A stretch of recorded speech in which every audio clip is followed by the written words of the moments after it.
The United States Navy operates the most devastating maritime force in the history of human conflict. A single Nimitz-class supercarrier projects more raw firepower than the entire militaries of most industrialized nations.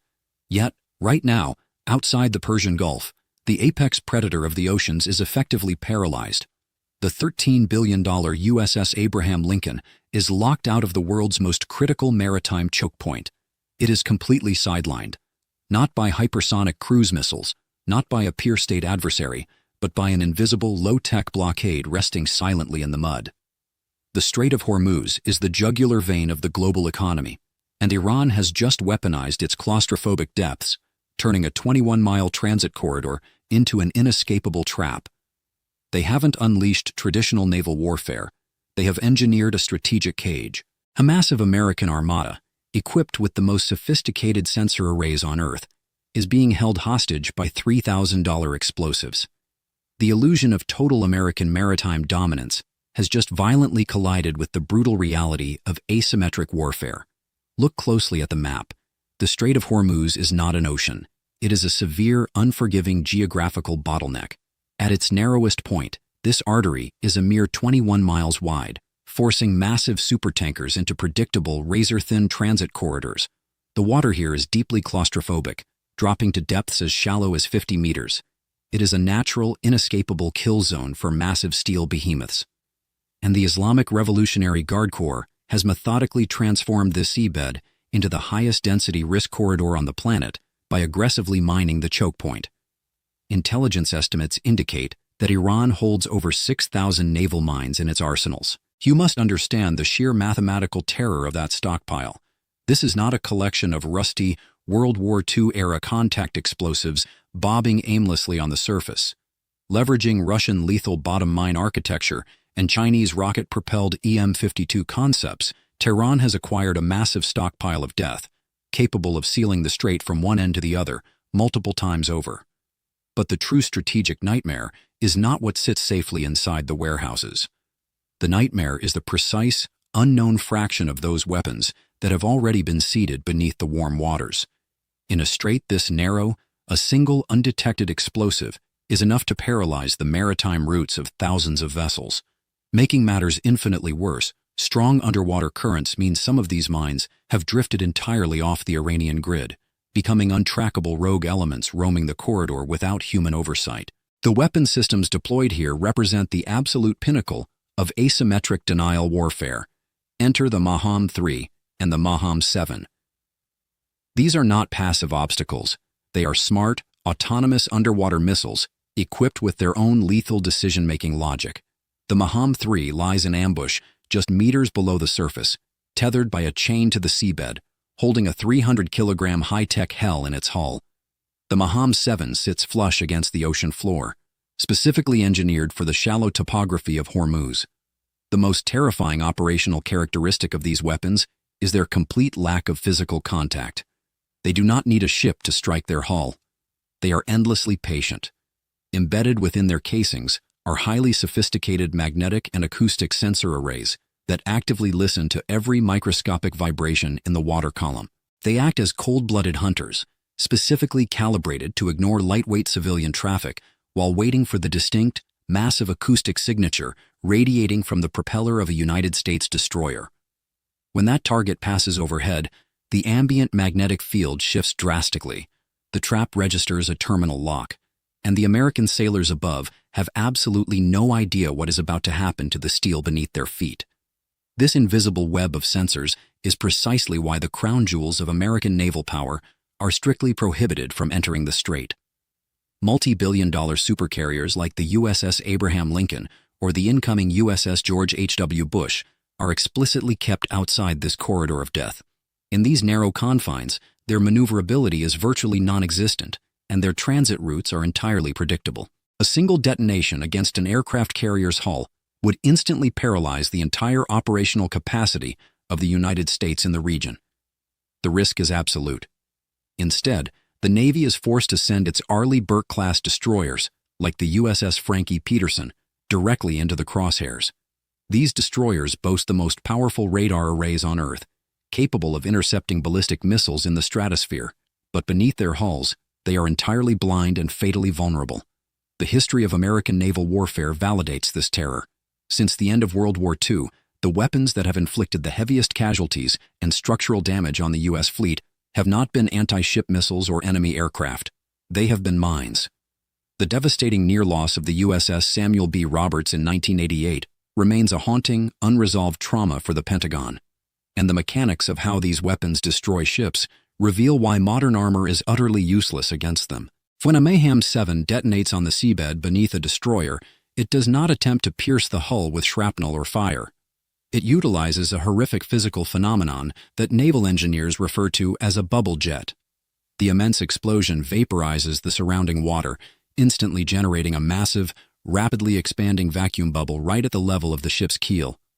The sheer kinetic thrust of this displaced water physically lifts the warship, forcing the destroyer to climb atop the boiling dome of the ocean. Then comes the lethal phase. Milliseconds later, the vacuum bubble violently collapses. The water recedes instantly, leaving the thousands of tons of steel hull completely hollowed out and unsupported from underneath. Gravity takes over. The ship simply cannot withstand its own immense weight across the void, and its spine snaps in half like a dry twig. Sending a billion-dollar high-tech Arleigh Burke destroyer to the bottom of the Persian Gulf with a single old-fashioned explosive is just that simple and just that ruthless. The crews operating these vessels do not face a conventional enemy. They sail over a boiling hell ready to fold their steel keel like paper at any second. And the most humiliating reality for the Pentagon is that they saw this exact nightmare coming, yet they walked right into the trap. If you want to understand the hidden machinery of global conflict, the brutal, unfiltered realities that mainstream analysts ignore, hit the subscribe button now. We don't report the news. We dissect the strategies shaping the world. The true scandal of this asymmetric cage is not Iranian ingenuity. It is an unforced American error. The United States Navy is currently paying a massive geopolitical price for one of the most catastrophic doctrinal blindspots in recent military history. Just 12 months prior to this escalation, the Pentagon made a terminal miscalculation. They decommissioned 4 forward-deployed Avenger-class minesweepers that were permanently stationed in Bahrain. These vessels were not standard surface combatants. They were highly specialized assets, engineered with wooden hulls specifically designed to evade the magnetic triggers of seabed explosives. They were the only ships in the entire Fifth Fleet whose sole operational mandate was neutralizing the exact threat now paralyzing the Strait of Hormuz. Driven by a broader strategic pivot to the Indo-Pacific, military planners pulled these indispensable assets from the Persian Gulf, the one region on Earth where their hyper-specialized capabilities were an absolute necessity. Now, a frantic, almost humiliating rush is underway to correct that bureaucratic failure. The administration has issued an emergency mandate to reopen the transit corridor, forcing a desperate scramble across 2 oceans. 2 remaining Avenger-class sweepers, the USS Chief and the USS Pioneer, were ordered to immediately set sail from the port of Sasebo, Japan. They are currently locked in a relentless race against time, cutting across the Pacific and Indian Oceans to re-enter a theater they never should have abandoned. But a multi-ocean transit requires weeks, and the global economy does not have the luxury of waiting. Washington is actively suffering the agonizing lack of these dedicated ships. In their absence, the Navy has been forced to plug the gap with whatever coastal warfare assets are currently available in the region. The Independence-class littoral combat ships have been urgently pressed into the vanguard. High-tech, modular vessels like the USS Tulsa and the USS Canberra, equipped with integrated mine countermeasures packages, are standing guard at the most critical transit lanes between Keshem and Larak Islands. They are attempting to project an aura of control over a corridor that remains mathematically compromised. These littoral combat ships, while visually imposing and technologically dense, are ultimately a stopgap measure. Their countermeasures rely heavily on external modules and offboard systems, lacking the organic, slow-speed, methodical sweeping DNA of the wooden-hulled Avengers. The USS Tulsa is essentially acting as a heavily armed traffic cop in a neighborhood wired to detonate. They can monitor the surface for fast attack craft and coordinate aerial assets, but they cannot physically dismantle the traps hidden in the mud with the same surgical resilience. The Pentagon's obsession with high-end, great power competition blinded them to the low-end asymmetric reality of the Middle East. They built a fleet designed to sink cruisers in the South China Sea, but forgot to maintain the wooden ships required to keep the global energy markets alive. And because of that critical oversight, the United States is now forced to wage a radically unproven, robotic war beneath the surface. Because the United States Navy cannot deploy multi-billion-dollar surface combatants into the kill zone, they have been forced to wage an entirely new pitch-black cybernetic war beneath the waves. Meters below the surface, a literal robotic proxy war is currently unfolding, fundamentally rewriting the doctrine of naval clearance operations. The operational environment is simply too volatile for human divers. Dropping elite explosive ordnance disposal technicians into these hostile, unmapped currents is a mathematical certainty for casualties. The human element has been completely stripped away. In its place, the Pentagon has deployed a network of autonomous, artificial intelligence-supported assets to map the ocean floor inch by agonizing inch. This is the cyber-robotic kill chain. It begins with unmanned surface vessels patrolling the transit corridors for hours on end. They drag massive AQS-20 sonar sleds behind them, radiating acoustic pings into the depths without suffering fatigue or demonstrating a single human vulnerability. Below them, torpedo-shaped Mk-18 Mod 2 Kingfish drones hunt through the murky currents. These systems do not see with light. They see with high-resolution, cold-blooded mathematics. Their algorithms are calibrated with such extreme sensitivity that they can instantly differentiate between an ordinary, discarded car tire and the lethal acoustic casing of a Mayhem 7 mine buried deep in the sediment. When the artificial intelligence detects an anomaly, the execution phase begins. Single-use kamikaze mini-robots known as archerfish are released into the water column. They glide silently into the abyss, trailing a fragile, microscopic fiber-optic cable behind them. Through this tether, the drone seamlessly transmits a live, high-definition feed of the cold steel mass directly to the screen of a human operator sitting safely in a secure command center miles away. The moment positive identification is confirmed, the operator initiates a terminal command. The archerfish detonates itself in a massive, localized shockwave, vaporizing the threat. It is a sterile, remote-controlled execution. No American boots ever touch the water, but this pristine surgical process beneath the surface is violently contested above it. Tehran is waging an aggressive psychological war of attrition to sabotage the clearance operation. Swarms of Bogomar-class speedboats, operated by the Revolutionary Guard, swarm the sluggish American drones like angry hives. They do not initiate direct kinetic combat. They operate strictly in the gray zone. These agile, heavily armed fast attack craft deliberately cut across the paths of the uncrewed surface vessels, performing highly dangerous maneuvers designed to jam telemetry signals, spoof sonar arrays, and ultimately degrade the efficiency of the entire operation. To protect their vulnerable robotic assets, the United States has been forced to construct a massive ring of fire in the sky above. MH-60 Seahawk helicopters hunt shadows from the air, utilizing ALMDS laser arrays to essentially X-ray the water column. Above them, heavily armored A-10 Warthogs circle endlessly like hungry vultures. If a single Iranian speedboat miscalculates and breaches the invisible red line surrounding the drones, the legendary 30mm GAU-8 rotary cannon stands ready to reduce the craft to splinters in a fraction of a second. It is a hyper-lethal standoff. The sky belongs to America, but the mud belongs to Iran. And right now, the mud is winning. The conflict in the Strait of Hormuz is no longer strictly a military engagement. It has mutated into a calculated, actuarial blockade. Tehran understands a fundamental truth of modern geopolitics. To paralyze the global economy, you do not need to physically sink a 2 million barrel oil tanker. You merely need to introduce the statistical probability of it happening.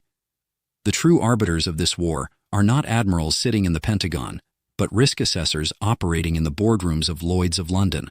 The moment rogue explosives were verified in the transit corridors, maritime insurance premiums skyrocketed to mathematically terminal levels. Captains of massive commercial freighters are flatly refusing to enter the kill zone. Global supply chains are violently collapsing.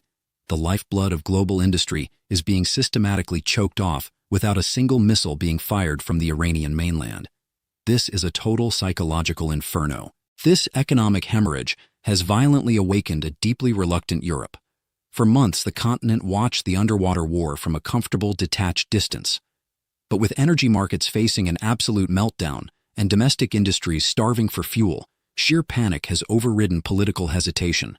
A hastily assembled, desperate European coalition is now surging toward the Persian Gulf.